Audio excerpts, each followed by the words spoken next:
É ciência. É nutrição.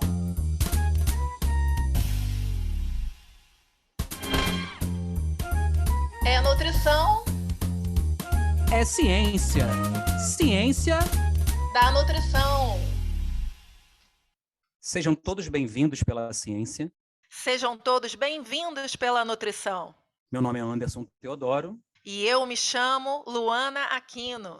No ar, mais um episódio do podcast Ciência da Nutrição, que a gente fica muito feliz de quem está nos ouvindo há bastante tempo já durante esse ano, conhecendo um pouquinho de informações novas e atualizadas sobre as diferentes temáticas da ciência e também da nutrição. Mas quem está acompanhando o episódio e a nossa série pela primeira vez, a gente também queria falar com vocês que o nosso objetivo, além de trazer essas informações, é promover mudanças de hábitos e, mais do que isso, impactar a vida de vocês com as informações que nós, querendo ou não, aprendemos e vamos acrescentando no nosso conhecimento no dia a dia. A gente queria muito agradecer aqueles ouvintes que nos acompanham de maneira assim mais constante e pedir que todos continuem divulgando o trabalho que está sendo realizado neste podcast. A gente queria lembrar ainda que, devido ainda o período de isolamento, principalmente que a gente está tendo com alguns convidados, né? O deslocamento ainda não está 100%, a gente está gravando à distância ainda, mas a gente não pede desculpa por qualquer problema que possa haver, algum ruído, mas a nossa preocupação é sempre trazer um material de qualidade para vocês. A nossa temática de hoje, o nosso tema do nosso podcast, nós vamos falar de alimentos, hein, Luana? Hoje você vai perder para mim. E hoje nós vamos falar, podemos chamar assim, eu não vou nem dar muito spoiler, né? Talvez de um grupo, de um conjunto de alimentos chamados de oleaginosas. A nossa convidada de hoje, que vai tratar dessa temática, é a professora doutora Graziele Huguenin, nutricionista formada pela Escola de Nutrição da Unirio, doutora em Ciências Cardiovasculares pela Universidade Federal do Rio de Janeiro, UFRJ, mestre em Alimentação e Nutrição e Saúde pela UERJ, e atualmente é professora da Faculdade de Nutrição Emília de Jesus Ferreiro, da Universidade Federal Fluminense. Graziele, seja muito bem-vinda e a gente fica muito feliz assim, com a tua participação aqui conosco. Obrigada, queria agradecer o convite, né, ao Anderson e Luana para participar desse podcast e me sinto assim muito honrada, né, de participar desse projeto da minha escola, né, de formação, né, da Unirio e é isso. Estou à disposição aí para o que vocês quiserem saber. Graziele, para quebrar um pouco o clima, né, dessa conversa mais séria, científica, a gente sempre no início gosta de conhecer um pouquinho a história do nosso convidado, da nossa convidada, como é que ele chega na área da nutrição, por que a nutrição, e como é que depois você vai fazendo a sua construção aí dentro do que você trabalha hoje. Tá. Então, por que nutrição, né? Eu acho que isso é ponto, né, que vários alunos de nutrição passam. Inicialmente eu queria fazer medicina, e aí fez meu primeiro vestibular, não passei. E dentre os cursos da área da saúde, que eu sempre gostei, né, de biomédicas, a nutrição de cara me chamou a atenção, né? E aí passei para a Unirio e cada vez, né, que eu avançava no curso eu ficava mais encantada e só me trouxe felicidade, né, a nutrição hoje, né, sendo professora universitária, que sempre foi o meu objetivo profissional. Então, eu me formei pela Unirio, né, como você já falou, e dentro da minha formação, né, durante a formação na Unirio, eu tive a felicidade, né, de participar de algumas pesquisas com pacientes com HIV e depois com pacientes com síndrome metabólica, e aí esse bichinho, né, pesquisa, acabou me pegando de jeito e eu segui a carreira acadêmica. Né? Então, primeiro eu fiz a especialização em nutrição clínica na UFRJ, e aí depois eu já emendei no mestrado, trabalhando com indivíduos, mulheres obesas, né? E avaliando genótipos, né, relacionados à obesidade. E depois eu queria trabalhar com algum alimento e o impacto desse alimento na saúde cardiovascular, que era para onde eu estava encaminhando a minha formação, né, na área clínica. Então, eu escolhi a castanha porque eu adoro, né? Então, escolhi a castanha do Brasil para trabalhar. Sou super fã da castanha do Brasil, né? Como alimento rico, né? Em selênio, rico em gorduras, né? E o meu objetivo, né, no doutorado era avaliar o efeito, né, principalmente do selênio, mas da castanha como um todo, né, pensando no alimento como fator aí sinérgico, né, entre vários componentes, entre vários nutrientes, para a melhora do paciente, né, do indivíduo que tem um colesterol alto, triglicerídeo alto e a hipertensão arterial. Então, esse foi o principal objetivo do meu projeto de doutorado. E aí, por aí vai, né? Depois comecei a dar aula e aí, hoje em dia, eu sou professora na UF. Graziele, muito bom acompanhar a tua trajetória. E aí, sobre a temática de hoje, né? Aproveitando aí que o professor Anderson está achando que hoje a gente vai dar moleza para ele da área de alimentos, né? Mas a gente aqui sabe se defender, professor Anderson. Ainda mais com uma convidada ilustre aí, dará tudo certo por aqui. Então, Grazi, começando do começo, né? Conta para os nossos ouvintes um pouco que são esses alimentos, né? Esse nome diferentão, né? Oleaginosas, né? Que alimentos que representam esse grupo de oleaginosas? Quais os aspectos nutricionais? Eles são fonte de quê, né? Para o pessoal de casa ir se inteirando na temática de hoje. Bom, então, esse grupo, né, de alimentos de oleaginosas, esse grupo é caracterizado por frutos secos, né, ricos em gorduras. Então, nós temos diversos alimentos, né, uma gama aí, que são as castanhas, e a gente também tem a leguminosa, como o amendoim, né, como fazendo parte aí desse grupo de alimentos. Então, dentre as castanhas, a gente tem amêndoa, tem castanha do Brasil, castanha de caju, pistache, avelã, macadâmia e o amendoim, né, como eu falei, e um alimento que recebe o nome de castanha, mas na verdade não se inclui nesse grupo de oleaginosas, seria a castanha portuguesa, porque nutricionalmente, né, pelos seus componentes, ela não tem essa característica de ser rica em gordura, né? Pelo contrário, é uma castanha que é rica em carboidrato, né? Então não faria parte desse grupo. E por que esse grupo é tão aclamado, né? Nos grandes guidelines hoje em dia, né, nas recomendações, né, guias alimentares para populações de diversos países, né, porque o tipo de gordura que é vinculado, né, a esses alimentos é uma gordura benéfica, né, que é a gordura monoinsaturada, que é a mesma gordura que a gente tem no azeite de oliva, né, que todo mundo já conhece bem, né, e sabe dos benefícios.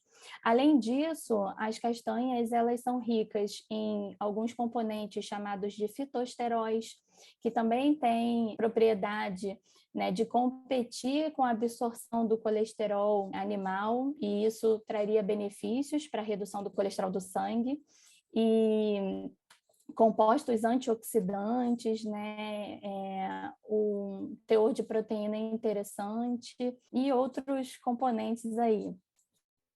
Legal, Graziele, trazer para a gente essa definição, para quem não conhecia esse grupo, não conhecia essa nomenclatura, eu acho que aí fica a dica. E falando em dica, eu queria chamar a Camila. Camila, que dica que você traz aí também sobre a temática de hoje de oleaginosas? Fala para a gente o que você está achando do programa.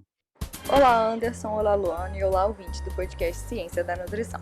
O episódio de hoje está muito interessante. Estamos aprendendo os benefícios do consumo regular das oleaginosas. Mas será que os nossos ouvintes sabem o que acontecerá se transformar isso em um hábito alimentar? Instigando essa curiosidade, deixo como dica o vídeo. O que acontecerá se você começar a comer mix de nuts todos os dias? Para os nossos ouvintes entenderem, então, mais sobre o efeito da inclusão desse grupo alimentar na saúde como um todo. Para conferir, basta acessar www.cienciadanutrição.com.br, tudo junto e sem acento, e assim você confere dicas desse episódio e de episódios anteriores. Não deixe de conferir. Obrigado, Camila. Graziele, eu queria entrar um pouco agora dentro do lado da ciência, né? A gente sabe, e alguns estudos vêm mostrando, que não são alimentos que são muito consumidos pela população brasileira, esse grupo, né? A gente não tem um consumo tão elevado quando comparado a outros grupos. O que, em termos de ciência, os trabalhos vêm mostrando em termos de quantidade que a gente deveria consumir, como colocar isso, quem não consome oleaginosa no dia a dia, como introduzir isso na nossa alimentação, E quais benefícios que eles estão sendo relacionados a partir do momento que você começa a ter um consumo mais regular desse grupo no dia a dia? Bom, Anderson, isso é verdade. O que a gente observa hoje, principalmente no Brasil, né, é o consumo regional. Então, a gente sabe, né, que na região norte a gente tem o maior consumo de castanha do Brasil, ou castanha do Pará, né? Eu chamo do Brasil porque eu acho que é um pouco propriedade nossa, né, mas é produzido tanto na região amazônica quanto também no Mato Grosso. E no Nordeste a gente tem também um consumo razoável, né, de castanha de caju. Mas, de uma forma geral, realmente não é um alimento que é consumido, né, de forma mais disseminada pelos grupos sociais, enfim, pela população em geral. E pensando nisso, né, por que deveria ser incluído, né, na nossa dieta, né, as castanhas, né? Porque vários estudos mostram que com o aumento do consumo, né, apenas a inserção do consumo desse alimento na dieta, você tem uma redução do risco de doenças fatais e não fatais. Doenças fatais aquelas que levam à morte, né, e não fatais aquelas como o infarto, né, e doenças cardiovasculares. Eu falo com mais propriedade de doenças cardiovasculares porque é o meu foco de pesquisa. Então, o consumo 4 vezes por semana, né, maior ou igual a 4 vezes por semana, reduz consideravelmente o risco de doença coronariana e também de infarto agudo do miocárdio. Tá? A gente pode também atribuir, né, com o maior consumo de castanha, uma redução de até 37% de doença arterial coronariana, que está muito relacionada à aterosclerose, aquela placa de gordura que vai se acumulando, né, nos vasos sanguíneos, né, que causa obstrução e pode causar infarto, pode causar o AVE, né, o derrame, enfim.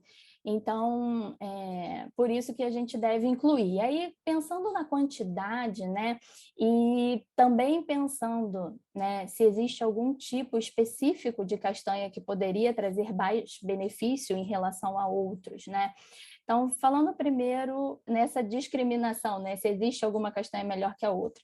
Na verdade, os estudos mostram que não, né, que o melhor é você consumir um mix, né, uma combinação, porque cada castanha, por exemplo, a castanha do Brasil ela é rica em selênio, que é um nutriente que vai participar, né, da defesa antioxidante do nosso organismo. Enquanto que outras castanhas, por exemplo, as nozes são ricas em gordura ômega 3, né, nos ácidos graxos ômega 3, as amêndoas também têm alto teor, né, macadâmia também alto teor de gordura monoinsaturada.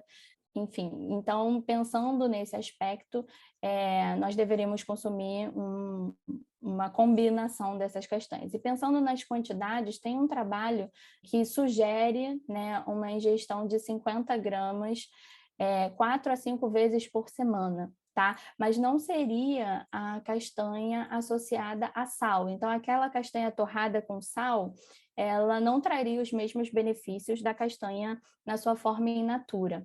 Tá? Outro aspecto também importante, né, sobre a castanha é manter sempre a película, né? Então, aquela parte da castanha, né, que fica mais escurinha, né, que envolve, né, a noz, né, a parte branquinha. Então, essa película que envolve, ela é rica em nutrientes, né, em compostos antioxidantes. Então, isso também é um ponto que favorece, né, os efeitos para a saúde.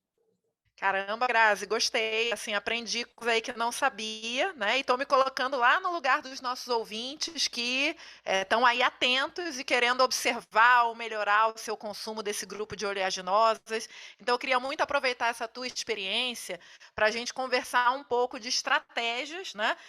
De suporte financeiro, estratégias de técnica dietética. Eu vi que você já falou algumas coisas, mas se você tiver sugestões, assim, aonde é melhor comprar ou de que forma comprar isso, né? De que forma armazenar, cuidados, assim, faz sentido armazenar de uma forma ou de outra para conservar esses nutrientes. Você falou que aquela gostosinha ali né, com óleo e sal não é tão boa, mas se de repente aquece em casa, isso é bom, isso não é bom. Então, se você pudesse dar essas sugestões de suporte financeiro e de técnica dietética, seria ótimo. Bom, então, sobre a questão financeira, né, eu acho que a gente tem que ter fontes seguras, né?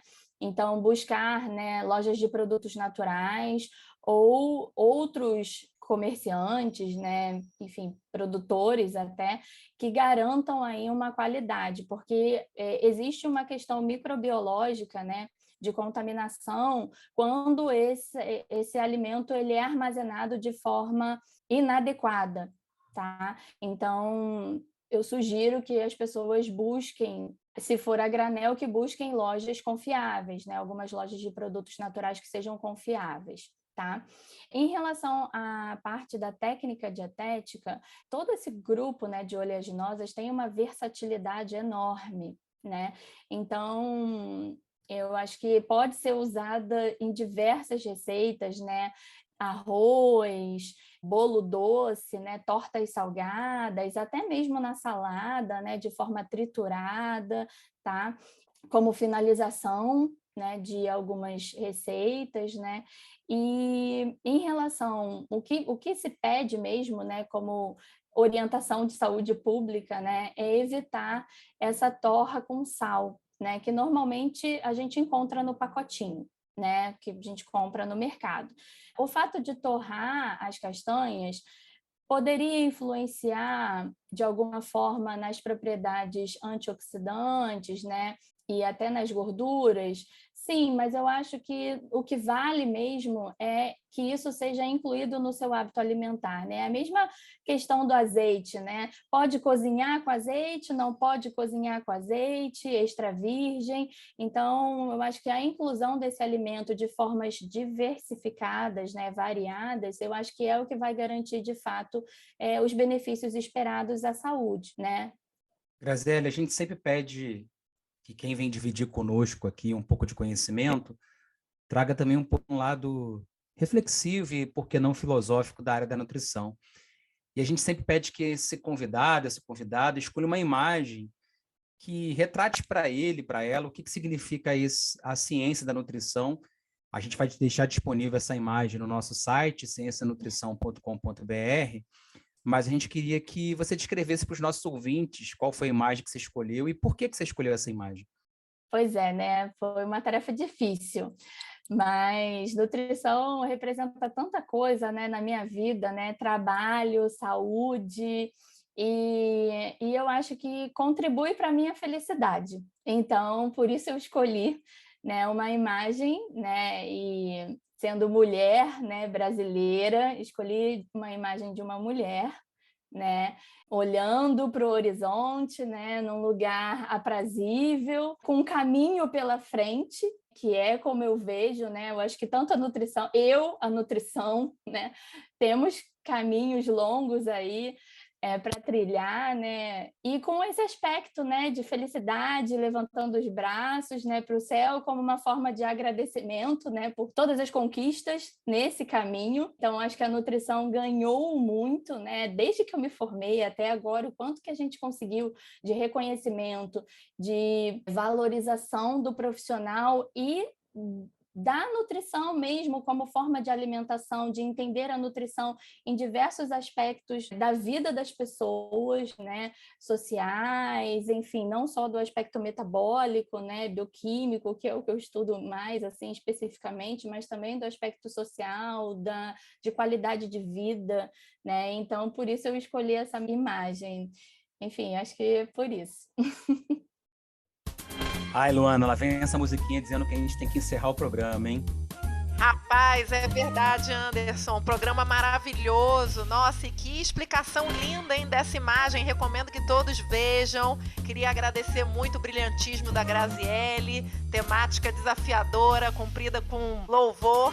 E agora eu gostaria de chamar a Paola Paola, relembra para os nossos ouvintes aonde que eles nos encontram, sites, redes sociais, aonde eles nos escutam. Oi, pessoal, Paola aqui. Estou passando para lembrar que as nossas redes sociais estão a um clique de vocês. Nosso Instagram e Facebook vocês encontram pelo @podcast Ciência da Nutrição. E também tem o nosso site, cienciadanutrição.com.br, onde tem informações sobre esse episódio e os anteriores. Obrigada, Paola. Anderson, tá contigo. Graziele, a gente queria agradecer muito a sua participação aqui conosco. Acho que foi de grande valia não só para os nossos ouvintes, mas para nós também, que sempre aprendemos com os nossos convidados. E queria te passar a palavra aí para suas considerações finais e para tudo aquilo que você quiser divulgar. O microfone está aberto.